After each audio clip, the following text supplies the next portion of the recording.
अस्सलाम वालेकुम फ्रेंड्स, आज हम जिस टॉपिक के ऊपर बात करेंगे वो आपके पास मेमोलॉजी है। और मेमोलॉजी के अंदर हम मैमल्स की स्टडी के साथ डील करते हैं। और मैमल्स के अंदर जो सबसे मोस्ट इम्पॉर्टेंट करेक्टर है वो लैक्टेशन है। लैक्टेशन एक ऐसा अमल है जिसके ज़रिए जो मैमल्स हैं अपने बेबीज़ को दूध पिलाते हैं। अच्छा, ये जो मैमल्स हैं ये अपने बेबीज़ को कैसे दूध पिलाते हैं, क्योंकि इनके अंदर मेमोरी ग्लैंड मौजूद होते हैं। ये जो मेमोरी ग्लैंड है ये आपको इस तरह के नज़र आएंगे,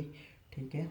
और ये मेल के अंदर भी मौजूद होते हैं और फीमेल के अंदर भी मौजूद होते हैं। मैमल्स के अंदर ये जो मेमोरी ग्लैंड है जिनके ज़रिए ये अपने बच्चों को दूध पिलाते हैं, ठीक है, ये मेल के अंदर भी मौजूद होते हैं और फीमेल के अंदर भी मौजूद होते हैं। लेकिन मेल के अंदर एक्टिव नहीं होते, लेकिन फ़ीमेल के अंदर क्या होते हैं, ये एक्टिव होते हैं। और फीमेल के अंदर ये कब एक्टिव होंगे, फीमेल के अंदर उस वक्त ये एक्टिव होते हैं जब कोई फ़ीमेल जो है बेबी प्रोड्यूस करती है। तो जब कोई फीमेल बेबी प्रोड्यूस कर लेती है उसके बाद जो मेमोरी ग्लैंड है फीमेल के अंदर क्या हो जाएंगे, एक्टिव हो जाएंगे, यानी दूध प्रोड्यूस करना या मिल्क प्रोड्यूस करना शुरू कर देंगे, ताकि वो अपने जो यंग वन है या जो ऑफस्प्रिंग है या जो बेबीज हैं उन्हें दूध पिला सके और उन्हें नरिश कर सके।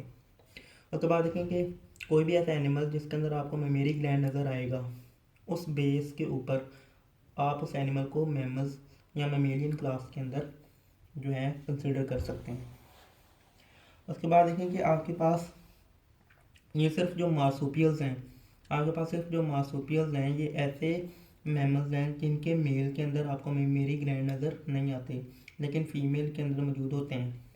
ये मार्सुपियल्स कौन है, ये मार्सुपियल्स जो हैं, ठीक है, ये भी मैमल्स हैं। इन्हें पाउच मैमल्स बोला जाता है क्योंकि इनकी फ्रंट साइड पे, बेली वाली साइड पे एक थैली सी होती है जिसके अंदर ये अपने छोटे बच्चों को कैरी करते हैं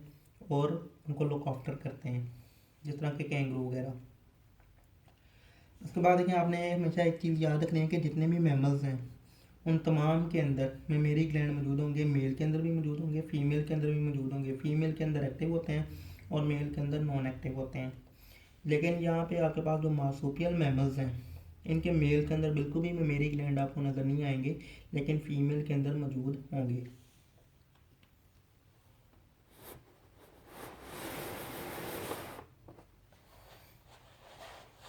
उसके बाद हम आगे देखेंगे कि कुछ केसेस में ऐसा होता है, कि जो मेल है इसके अंदर भी जो मेमोरी ग्लैंड है वो एक्टिव हो जाते हैं और उनका जो साइज़ है वो भी इंक्रीज़ होना शुरू हो जाता है। इवन के जो ह्यूमन मेल है इनके अंदर भी देखा गया है कि इनका जो साइज़ है इंक्रीज़ होना शुरू हो जाता है और ह्यूमन मेल के अंदर भी जो मेमोरी ग्लैंड है वो एक्टिव हो जाएंगे, नहीं मिल्क प्रोड्यूस करना शुरू कर देते हैं कुछ केसेस के अंदर, ये एक्सेप्शन है। उसके बाद देखें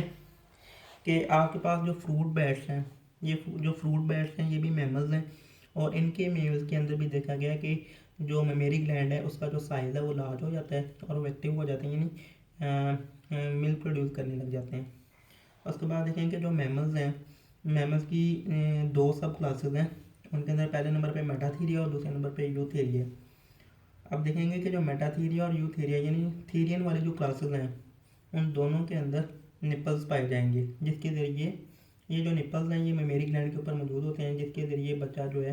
वो आराम से मेमोरी ग्लैंड से मिल्क को सक कर सकता है। सपोज कर लें कि अगर ये मेमोरी ग्लैंड है तो इसके ऊपर इस तरह का आपको एक स्पॉट नज़र आएगा,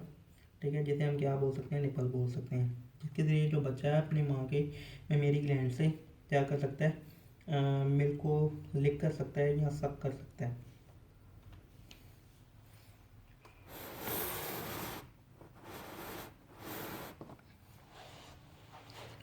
उसके बाद देखें आपके पास जो मोनोट्रीम्स हैं, मोनोट्रीम्स ऐसे मैमल्स हैं जिनके अंदर निपल्स नहीं पाए जाते, लेकिन इन मैमल्स के अंदर निपल्स की जगह स्पोर्ट्स मौजूद होंगे। उन स्पोर्ट्स को जो बेबी हैं इनके वो लिक करते हैं और वहाँ से मिल्क फीड कर सकते हैं। मोनोट्रीम्स के अंदर यानी मेमोरी ग्लैंड, मोनोट्रीम्स यानी ऐसे मैमल जिनके अंदर मेमोरी ग्लैंड तो मौजूद होते हैं लेकिन ये जो निप्पल है, ठीक है, ये मौजूद नहीं होगा, लेकिन यहाँ पे मेमोरी ग्लैंड के ऊपर कोई स्पॉट बना होगा जिसके ऊपर जिसके ऊपर वो लिख करके बेबीज जो है इनके लिख करके जो मिल्क है वो फीड कर सकते हैं। फिर उसके बाद देखेंगे जो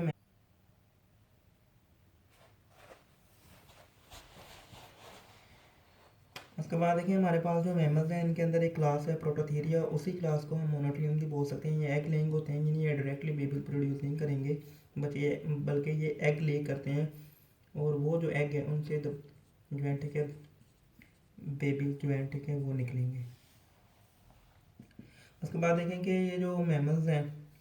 ये जो मैमल्स हैं इनके अंदर एक क्लास आई थी मेटाथीरिया। ये जो मेटाथीरियंस हैं इनकी एग्जांपल है कैंगरूज, और ये जो कैंगरूज हैं इन्हें मार्सूपियल मैमल्स बोला जाता है, क्योंकि इनकी बेली की जो फ्रंट साइड है वहाँ पे मार्सूपियम पाई जाती है,